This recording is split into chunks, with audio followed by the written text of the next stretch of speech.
Hi everyone! Finally gipupo na jud namo ang nangka nga kadako kayo. Kay humot na siya guys. Unya, humok na jud siya.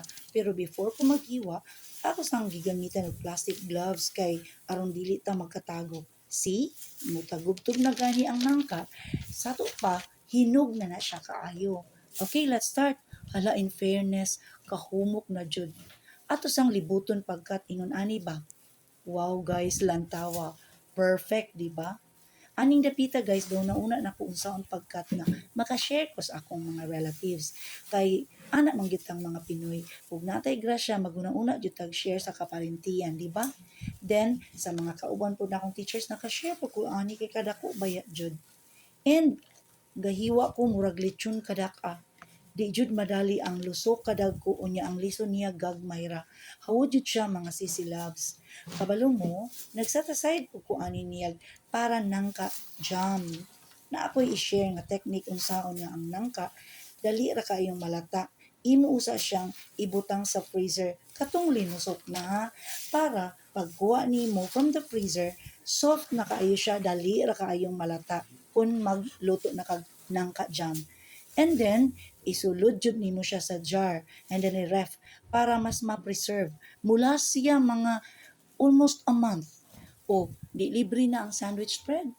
Pwede po kang magama og nangka bars. Lami po siya, dahin imo rang poston og cellophane or glasin.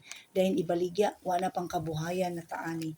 Pero, one thing nga atong mapinsar o makapigikan sa katigulangan, kana yung pagpananom. Kay ang mga karaan, mahilig yun silang mananom. Di ba? Makatilaw ra na sila prutas na tamis, wa na ilan na nang itanom para na ay mapupo ug madamlag. See? Kadaghan jung pwede magama ani nga fruit. Pwede ka magmablangka, magama og turon with nangka, but ang the best is cheesy nangka ice cream. Ga-imagine palang daan ko, galaway na gyud ko.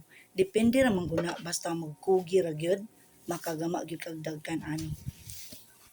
But let's not forget, nga lami pud kaayo ning nangka, isagol og utan or utanon, lubihan.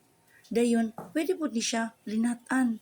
Do not forget nga lami kaayo ni siya ipari sa tiil, di ba? Ay amay mo nang dili pa jud ulay ang tanan ug wala pa ka katanom og nangka diha sa imong tugaran, pagtanom na. Wala pa nagtanom si mama ani, wala ta ko'y content ron. Anyways, thanks for watching guys. Don't forget to react and pagbilin og comment.